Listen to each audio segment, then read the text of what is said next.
Salam saudara-saudari yang dikasihi Tuhan. Kembali lagi kita bertemu di dalam ibadah raya GSJ Pintu Anugerah secara online. Kita percaya meskipun kita dibatasi oleh jarak dan ruang, tapi kita percaya bahwa sukacita Tuhan tetap melimpah dalam hidup kita. Amin. Sekarang kita mari siapkan hati kita mau masuk dalam ibadah. Kita mau memuji menyembah Tuhan. Terlebih dahulu kita akan berdoa. Tuhan, kami mengucap syukur untuk setiap penyertaan-Mu dalam hidup kami, Tuhan. Segala yang Kau perbuat dalam hidup kami adalah indah bagi kami, Tuhan Yesus. Kami tahu itu semua yang terbaik dalam hidup kami, Tuhan. Tuhan, hari ini kami mau memuji menyembah Engkau, Tuhan Yesus. Engkau yang ambil alih, Tuhan Yesus. Engkau yang berdaulat penuh atas ibadah kami, Tuhan Yesus. Setiap jaringan yang kami pakai, alat-alat yang kami pakai, Engkau yang sucikan, Engkau yang kuduskan, Engkau yang tahirkan, Tuhan.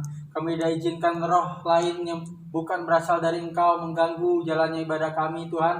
Tapi kami percaya melalui darah-Mu, melalui nama-Mu, Tuhan Yesus, semuanya akan berjalan lancar, Tuhan Yesus. Terima kasih, Tuhan. Kami serahkan semuanya ke dalam tangan-Mu, hanya Engkaulah yang layak terima pujian dan penyembahan kami. Haleluya. Amin. Mari kita siapkan hati kita mau memuji, menyembah Tuhan. Terima kasih. Terima kasih. Kami tahu Kau Allah yang setia.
Segenap hatiku menyembah-Mu, Yesus.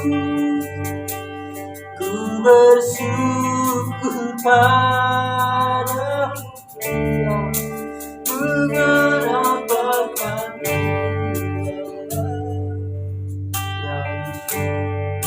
segala kebaikan-Mu. Segenap hatiku menyembah-Mu, Yesus. Ku bersyukur padamu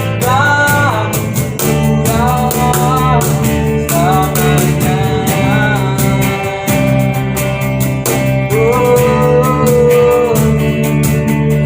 Kami bawa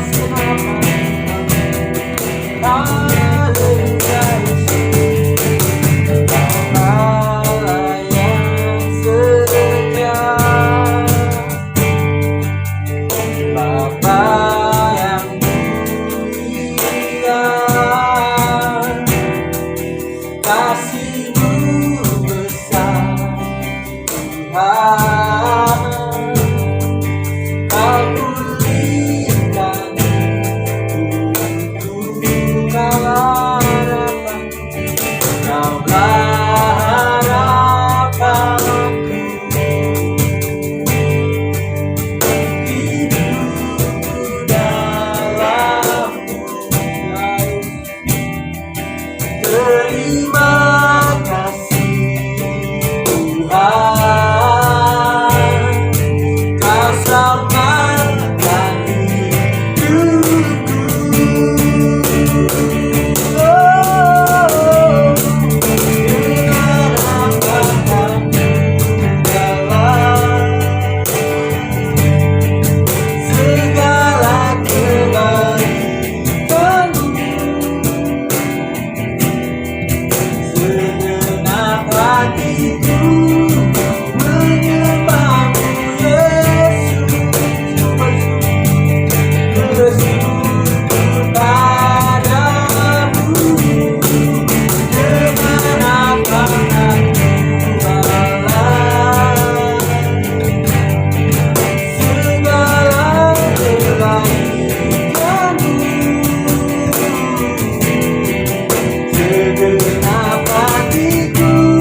kasih, terima kasih, terima kasih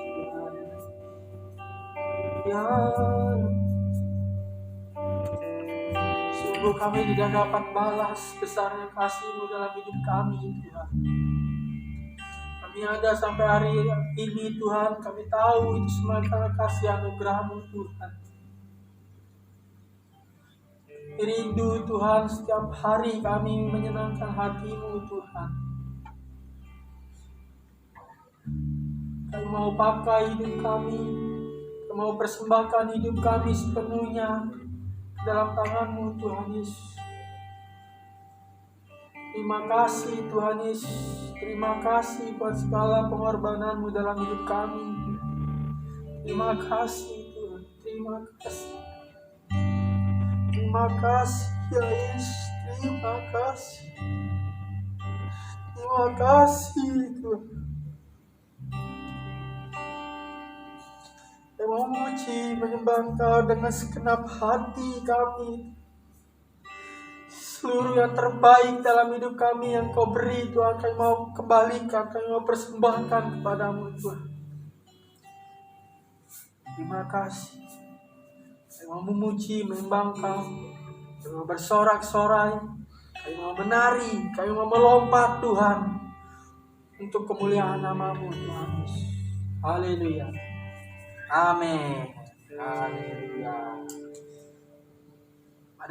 Masih semangat Bapak Ibu, saudara-saudari yang dikasihi Tuhan. Kita akan siapkan diri kita, tenaga kita untuk kita menari, melompat, bersorak-sorai memuji Tuhan. Kita naikkan pujian ini, sungguh nyata kasih-Mu. Hallelujah.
Nyata kasih-Mu sepanjang hidupku, dengan darah-Mu Kau tebus dosaku.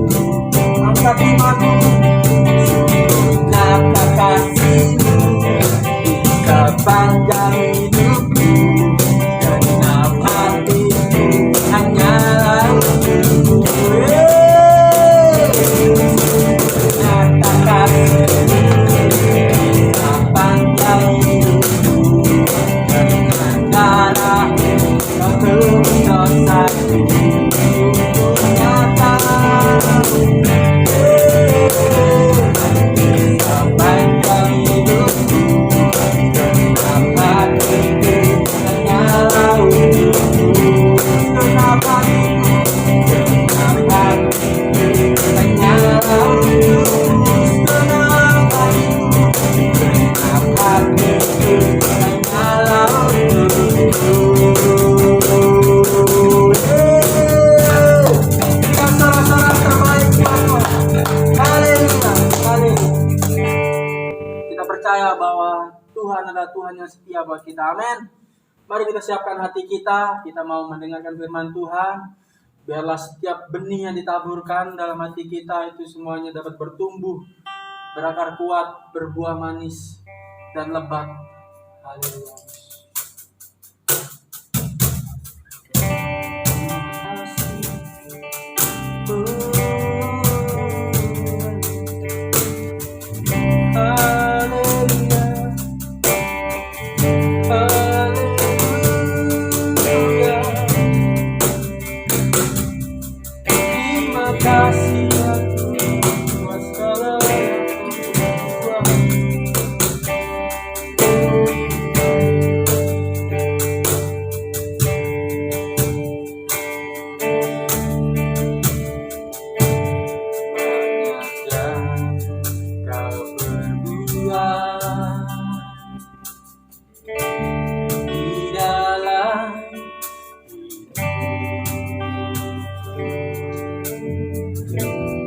Rancangan indahmu terjadi di hidupku. Apa yang mengerti segala yang ku perlu. Terima kasih. Kasih-Mu sempurna, nyata dalam hidupku. Ku bersyukur Bapa, ku bersyukur Tuhan buat kasih setiamu di dalam hidupku. Ku bersyukur, oh, ku bersyukur Bapa, ku bersyukur Tuhan buat kasih setiamu di dalam hidupku. Ku bersyukur Tuhan.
Ku bersyukur Tuhan,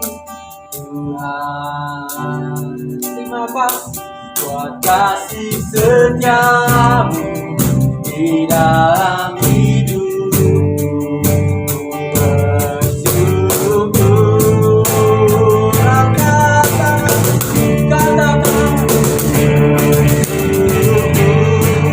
Bapa yang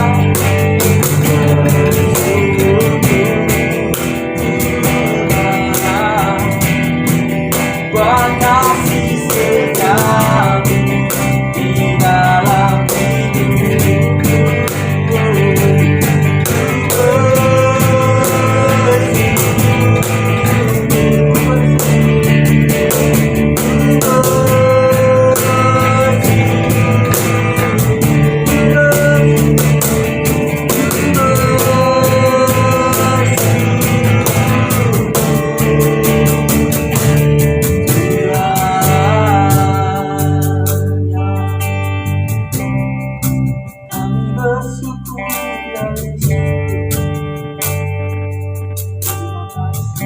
Saya serahkan kepada hamba.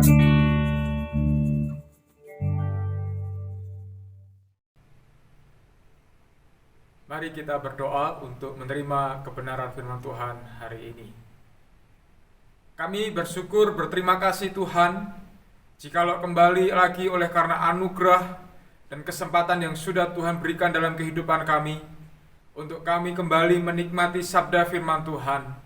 Tuhan, mari Engkau berbicara dalam kehidupan kami, Engkau tumbuh kembangkan kerohanian kami, Engkau latih kekuatan spiritual kami, untuk kami menjadi manusia-manusia Kristus di akhir zaman ini, menjadi pribadi yang semakin kuat, semakin tangguh ketika menghadapi beban persoalan. Kami terus mengandalkan Tuhan, dan kami beroleh kemenangan yang luar biasa kepada kehidupan kami di dalam pertolongan-pertolongan yang Tuhan kerjakan bagi kami. Terima kasih Tuhan, mari Engkau bermanifestasi penuh di dalam setiap keluarga kami, di setiap rumah tangga kami, dimanapun kami berada saat ini ketika kami mendengar firman Tuhan. Hidup kami diberkati oleh karena Tuhan menyertai kami, memberkati kami, dan berkenan atas kehidupan kami sepenuhnya. Dari awal sampai selesainya pemberitaan firman Tuhan ini, kami percaya Tuhan bekerja, Tuhan berotoritas penuh, dan Tuhan mengaruniakan Roh Kudus untuk memampukan kami memahami setiap hal yang Tuhan ajarkan, yang Tuhan sampaikan kepada kami hari ini. Terima kasih Tuhan Yesus, kami berdoa, kami menerima sabda firman Tuhan ini dalam nama Tuhan Yesus Kristus. Haleluya, amin. Shalom saudaraku yang saya kasih dalam kasih Kristus. Senang sekali saya bisa kembali menyapa Bapak Ibu jemaat Tuhan melalui media ini. Dan saya berdoa tentunya damai sejahtera Allah, sukacita Allah itu menguasai kehidupan kita semua, sehingga hari demi hari hidup kita diwarnai dengan berkat-berkat Allah, diwarnai dengan kegembiraan yang Tuhan karuniakan bagi kehidupan kita. Nah, hari ini saudaraku, sebelum kita sama-sama menikmati kebenaran firman Tuhan, izinkan saya mengawali dengan sebuah kisah fabel, kisah antara siput dengan seekor katak, saudara. Suatu waktu katak berjalan, atau lebih tepatnya melompat. Nah, katak itu kan melompat, saudara. Katak melompat-lompat di hadapan siput. Awalnya tidak ada sesuatu yang aneh yang dialami oleh katak maupun siput ini.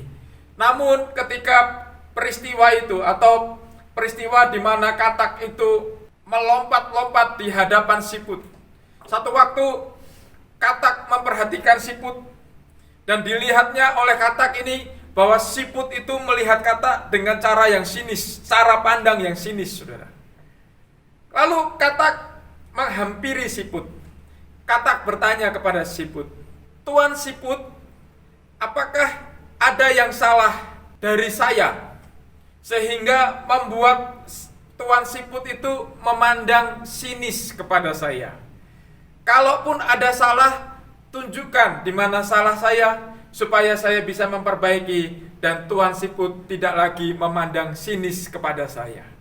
Lalu sang siput menjawab begini, "Saya heran dengan kalian para kaum katak.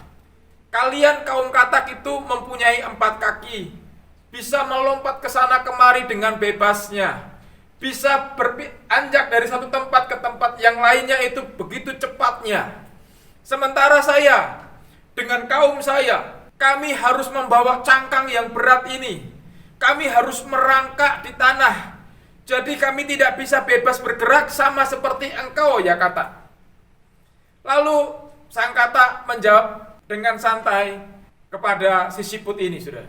Katak menjawabnya begini, "Tuan siput, setiap kehidupan pasti memiliki penderitaannya masing-masing.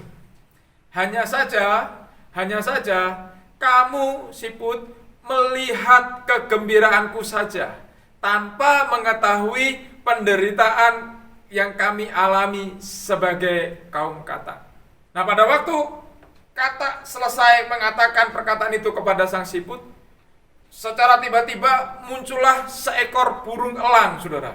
Burung elang yang besar terbang ke arah mereka. Lalu siput dengan segera masuk ke dalam cangkangnya. Dan si katak juga dengan segera dicaplok oleh elang yang besar itu.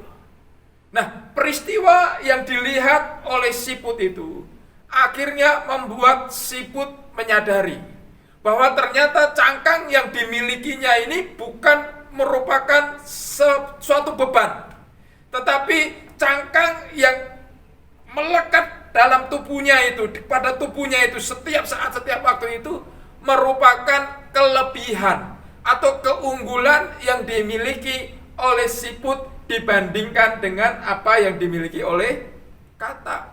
Katak walaupun dia bisa lompat ke sana kemari dengan lincahnya, tetapi begitu elang besar itu menyambarnya, dia tidak bisa berkutik kemana-mana, langsung ditangkap oleh sang elang.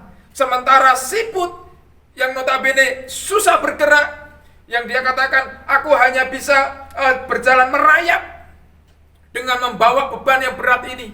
Tapi ketika bahaya datang mengancam, dia dengan segera masuk dan bersembunyi di dalam beban atau cangkang yang dia miliki itu.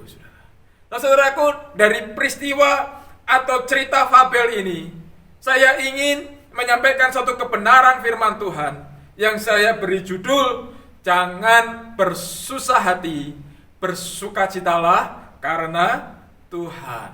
Saudaraku, sama seperti peristiwa katak dengan siput. Seringkali kita sebagai manusia cenderung punya kecenderungan untuk membandingkan diri kita dengan orang lain. Dan biasanya seperti yang siput lakukan, kita membandingkan kelemahan kita dengan keunggulan yang dimiliki oleh orang lain. Dan biasanya peristiwa ini akhirnya mengakibatkan atau membuat diri kita menjadi susah hati. Susah hati. Hidup sudah susah, tapi kita tambahi penderitaan kita dengan menjadikan hati kita semakin susah. Nah, susah hati ini harus kita tanggulangi, saudara. Mari buka Alkitab kita dari kitab Perjanjian Lama, yaitu kitab Nehemia pasal yang ke-8. Nehemia pasal yang ke-8 ayat yang ke-10 sampai dengan ayat yang ke-13. Judul firman Tuhan hari ini adalah "Jangan bersusah hati, bersukacitalah karena Tuhan." Nehemia 8 ayat 10 sampai dengan ayat yang ke-13. Demikian firman Tuhan. Lalu Nehemia, yakni kepala daerah itu, dan Imam Ezra, ahli kitab itu, dan orang-orang Lewi yang mengajar orang-orang itu berkata kepada mereka semuanya. Mereka semuanya ini adalah bangsa Israel, saudaraku. Demikian firman Tuhan. Hari ini adalah kudus bagi Tuhan Allahmu. Jangan kamu berduka cita dan menangis, karena semua orang itu menangis ketika mendengar kalimat-kalimat Taurat itu. Ayat 11. Lalu berkatalah ia kepada mereka, "Pergilah kamu, makanlah sedap-sedapan dan minumlah minuman manis, dan kirimlah sebagian kepada mereka yang tidak sedia apa-apa. Karena hari ini adalah kudus bagi Tuhan kita. Jangan kamu bersusah hati, sebab sukacita karena Tuhan itulah perlindunganmu. Ayat 12, juga orang-orang Lewi menyuruh semua orang itu supaya diam dengan kata-kata, tenanglah, hari ini adalah kudus, jangan kamu bersusah hati. Maka pergilah semua orang itu untuk makan dan minum, untuk membagi-bagi makanan dan berpesta ria, karena mereka mengerti segala firman yang diberitahukan kepada mereka. Saudaraku yang saya kasih dalam kasih Kristus, jikalau kita perhatikan ayat demi ayat yang baru saja kita baca, maka kita akan menemukan ada kalimat yang hampir sama, yang diucapkan sebanyak 2 kali bahkan 3 kali, yaitu kalimat jangan bersusah hati. Jangan bersusah hati, kecuali di ayat yang ke-10. Jangan bersusah hati ini dikatakan atau ditulis dengan kalimat jangan berduka cita dan menangis. Saudaraku, apapun makna dari kata-kata tersebut, semua memiliki tujuan yang sama, yaitu ajakan supaya orang-orang pada waktu itu untuk tidak bersusah hati. Nah saudaraku, kira-kira apa yang sedang terjadi, yang sedang dialami oleh bangsa Israel, sehingga mereka terlihat begitu sedih, begitu bersusah hati? Nehemia pasal 8 ini konteksnya adalah diawali dengan berkumpulnya orang-orang Israel di pintu gerbang air. Kita ingat ya, ada beberapa pintu gerbang di Israel, 12 pintu gerbang. Nah, salah satu pintu gerbang yang ada adalah pintu gerbang air. Nah, pada waktu orang-orang Israel berkumpul di pintu gerbang, orang-orang Israel ini adalah orang-orang yang sebetulnya belum lama tiba dari masa pembuangan di kerajaan Babel. Kemudian di bawah kepemimpinan Ezra dan Nehemia tentu saja, orang-orang Israel ini kemudian membangun kembali tembok Yerusalem yang telah roboh. Itu dalam Nehemia pasal pertama sampai dengan pasal ke-7, pembangunan kembali tembok Yerusalem yang telah roboh. Nah, pembangunan yang penuh dengan tantangan, tapi akhirnya berhasil diselesaikan. Hal pertama yang mereka lakukan setelah pembangunan kembali tembok Yerusalem adalah bahwa mereka kemudian berkumpul di depan pintu gerbang air dan meminta Ezra, sang ahli kitab itu, supaya Ezra membacakan kitab Taurat Musa. Kitab Taurat Musa itu kitab hukum yang diberikan oleh Allah kepada bangsa Israel. Saudara masih ingat itu ya? Nah, semakin orang-orang Israel ini mendengarkan firman yang disampaikan oleh Ezra kepada mereka, semakin mereka bersedih hati, saudara. Jadi semakin mereka mendengar pembacaan firman, semakin mereka bersedih hati. Mengapa? Mereka bersedih hati bukan karena mendengar kebenaran yang memerdekakan dan rencana Tuhan yang memenangkan atas hidup mereka. Tidak, melainkan mereka berduka cita atas setiap dosa-dosa yang sudah mereka lakukan di hadapan Tuhan. Itu yang membuat mereka sedih, saudara.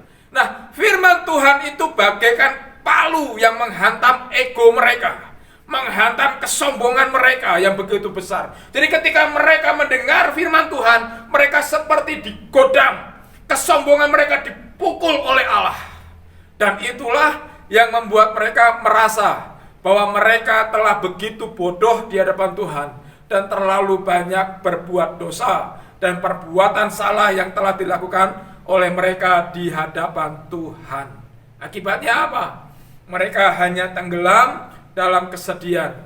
Mereka larut dalam kesusahan hati.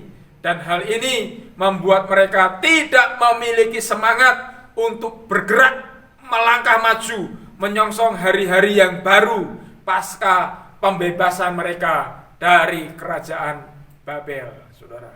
Saudaraku, tidak sedikit hari-hari ini orang-orang percaya mengalami respon hati yang sama seperti yang dialami atau dilakukan oleh orang Israel di pintu gerbang air pada waktu itu.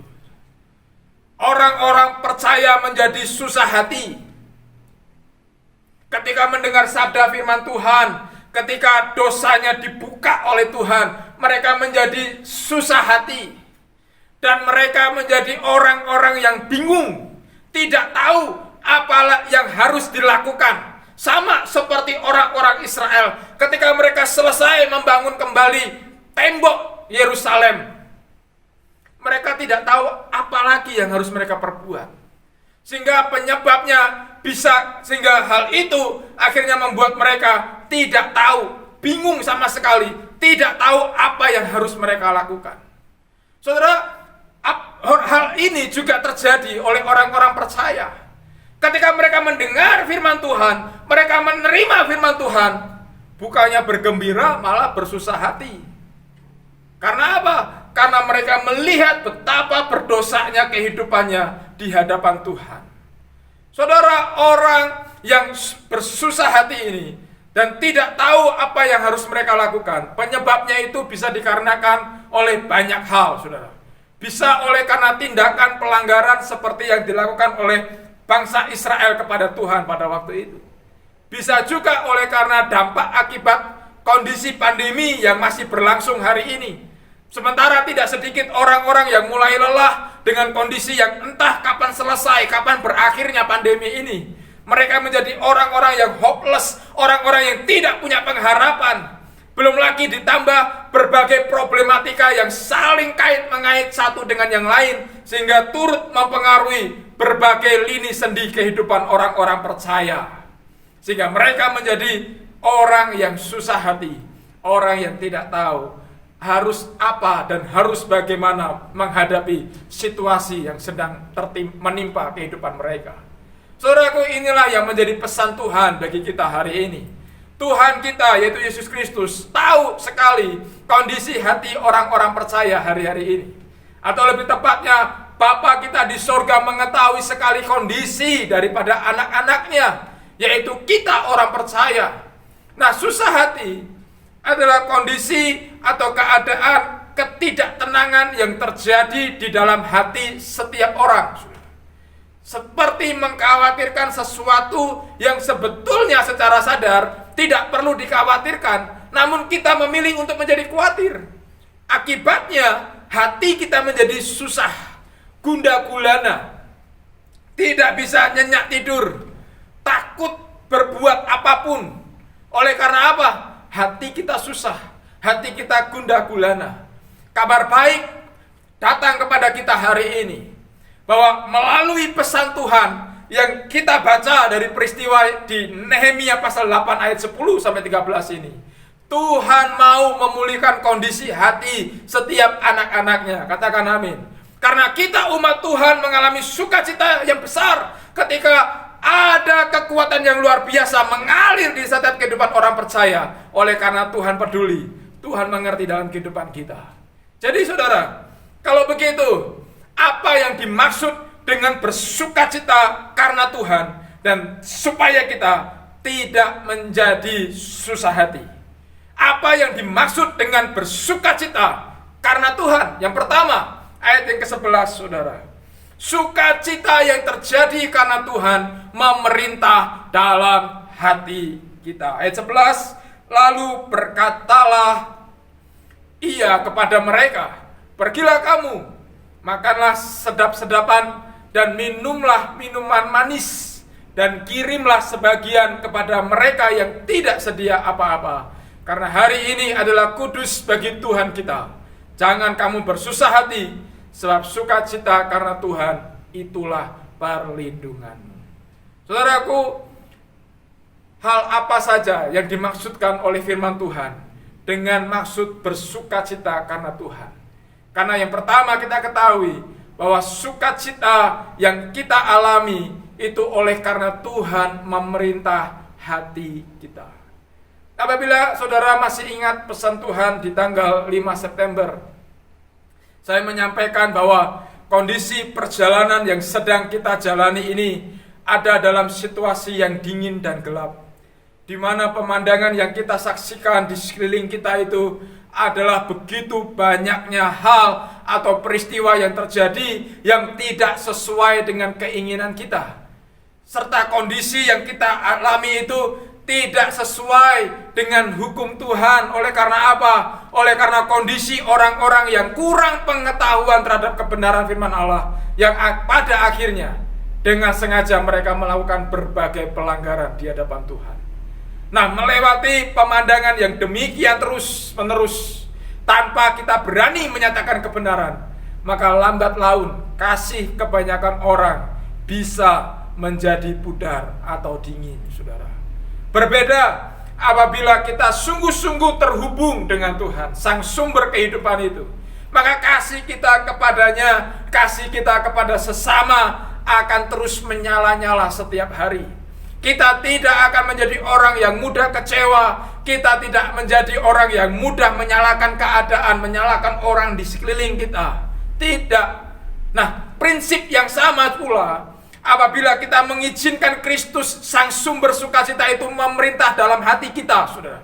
Maka apapun kondisi yang terjadi di sekeliling kita dan terhadap kita, tidak akan membuat kita menjadi orang-orang yang mudah bersusah hati. Karena susah hati jelas adalah kondisi tidak produktif dan sama sekali tidak mengerjakan sesuatu apapun yang luar biasa dalam kehidupan seseorang. Saya teringat kepada satu peristiwa yang dialami oleh Rasul Paulus dan Silas. Oleh satu hal, yaitu mereka mewartakan kebenaran. Mereka dibelenggu oleh belenggu pasungan dan juga dimasukkan dalam jeruji besi, dimasukkan dalam penjara.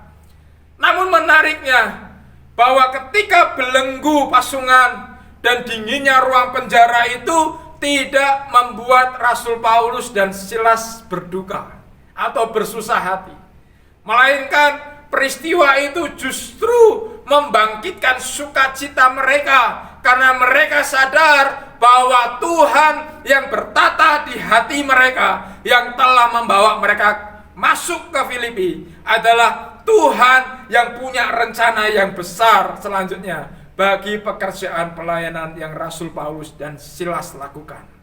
Sehingga hal tersebut menjadikan mereka begitu antusias menghadapi situasi yang sulit, pengalaman yang buruk yang mereka alami.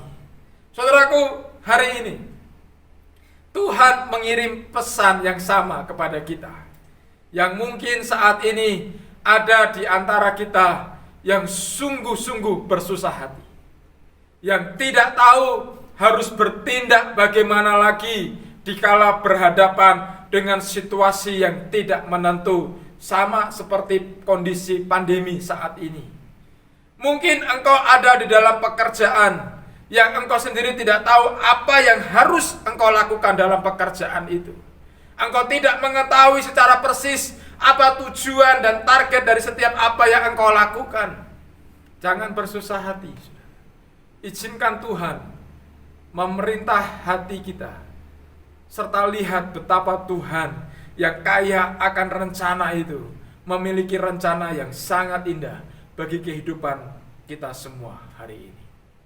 Jadi hari ini ketika engkau mendengar pesan firman Tuhan ini, ketika hatimu susah, gundah gulana, dan itu mempengaruhi aktivitas hidupmu, sama seperti orang-orang Israel di pintu gerbang air pada waktu itu. Mereka berhenti di posisi mereka masing-masing. Mereka tidak bergerak maju. Oleh karena apa?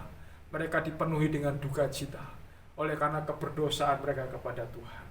Hari ini firman Tuhan datang kepada kita, mengingatkan kepada kita, mengajak kepada kita, izinkan Allah memerintah dalam hati kita, sehingga hati kita yang sempit ini dipenuhi dengan kebahagiaan ilahi, dan dari hati yang bersih yang Tuhan pimpin itu akan membuat kita bersukacita, optimis menghadapi hari-hari yang penuh dengan rahasia di hadapan kita.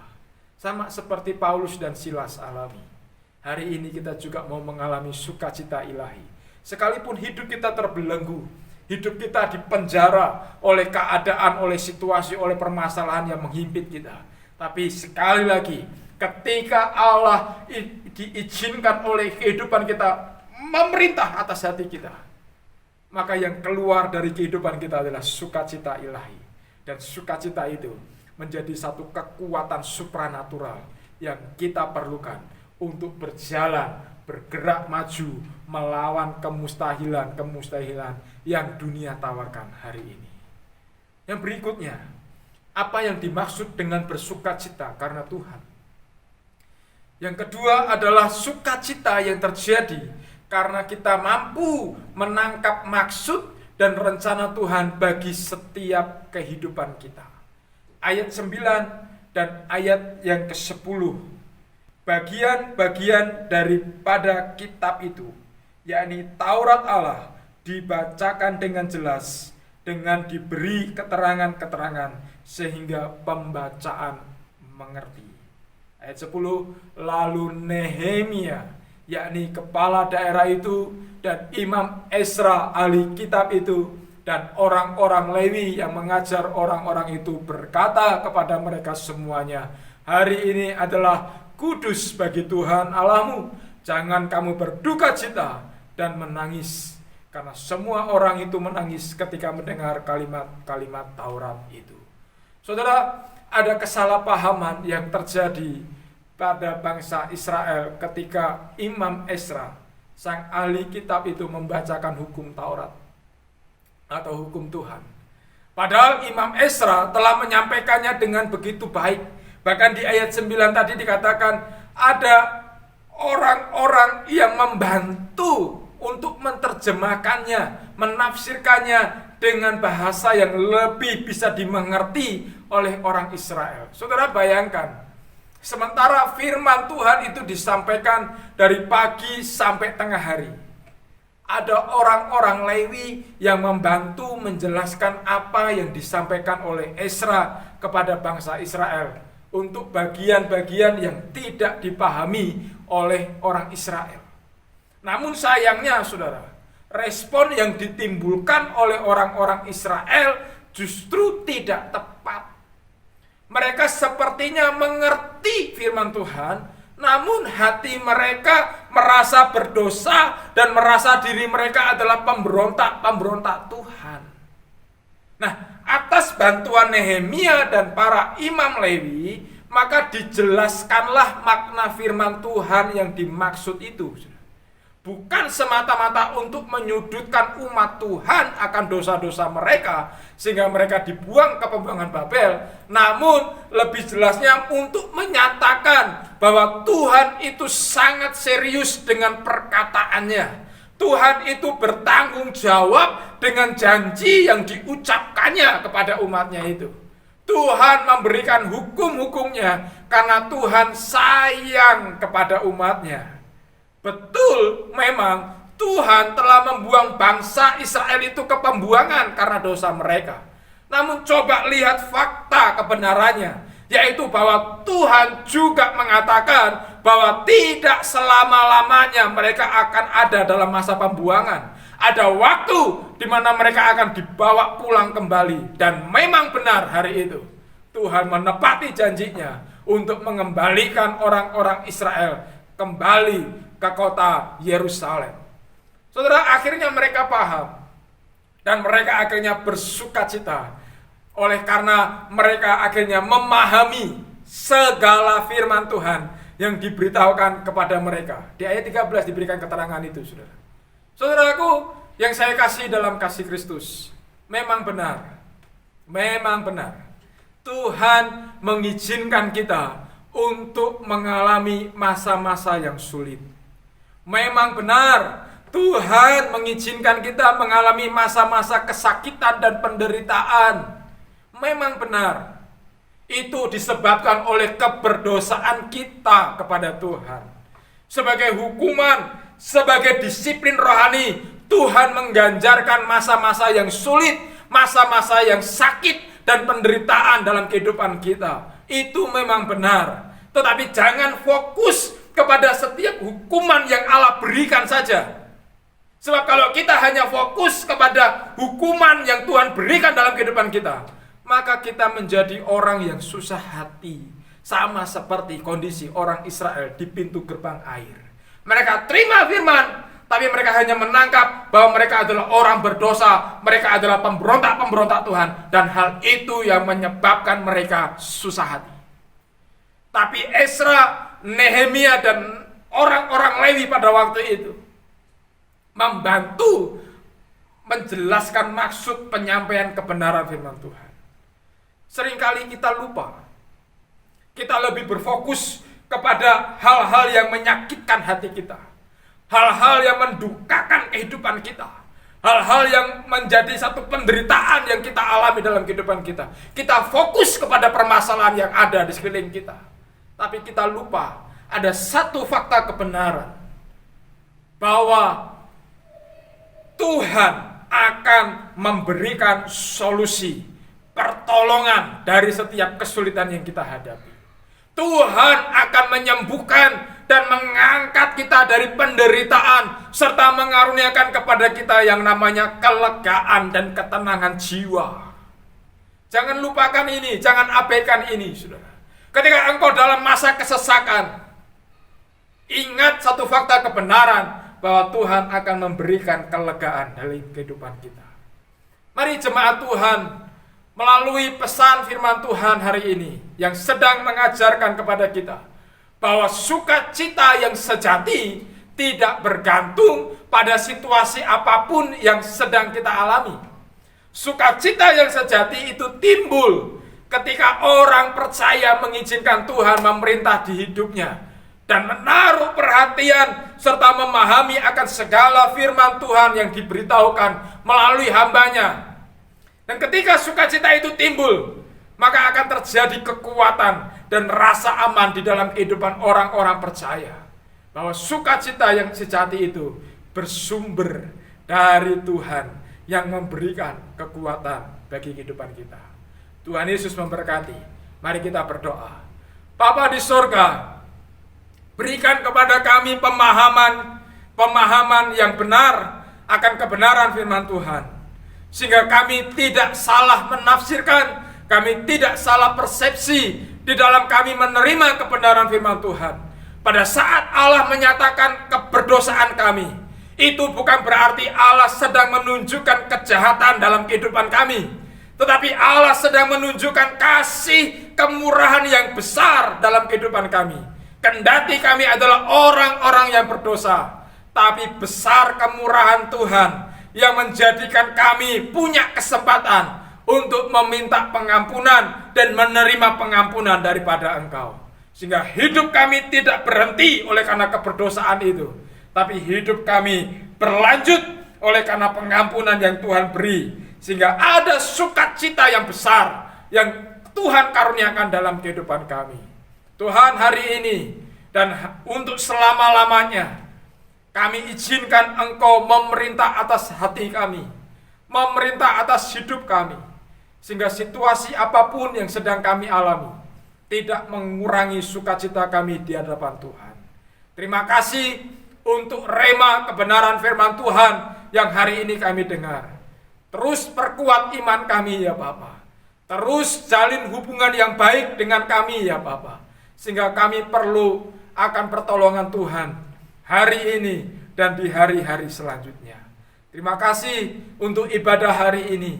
Kiranya Tuhan bekerja memberkati di dalam setiap rumah-rumah anggota jemaat Tuhan di tempat ini. Sehingga di dalam setiap rumah-rumah itu ada manifestasi Roh Kudus yang Tuhan kerjakan. Dan hidup kami sebagai umat Tuhan adalah hidup yang disukakan oleh karena karunia yang Tuhan berikan dalam hidup kami. Terima kasih Tuhan, terima kasih. Sebentar kami akan melanjutkan aktivitas kami.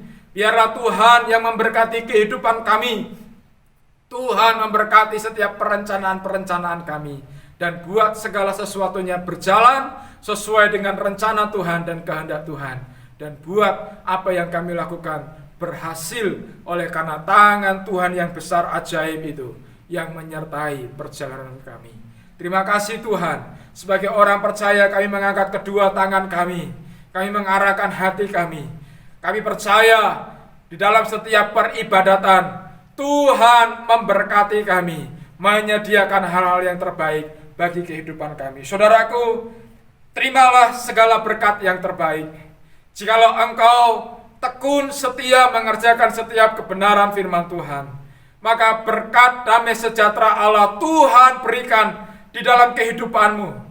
Berkat damai sejahtera Allah Bapa, kasih sayang daripada Yesus Kristus, penyertaan penghiburan daripada Roh Kudus menyertai kita sekaliannya mulai hari ini sampai selama-lamanya. Tuhan Yesus datang kali kedua menjemput kita dalam kesukaannya yang besar. Haleluya. Amin. Amin. Tuhan Yesus memberkati. Sehat selalu. Shalom.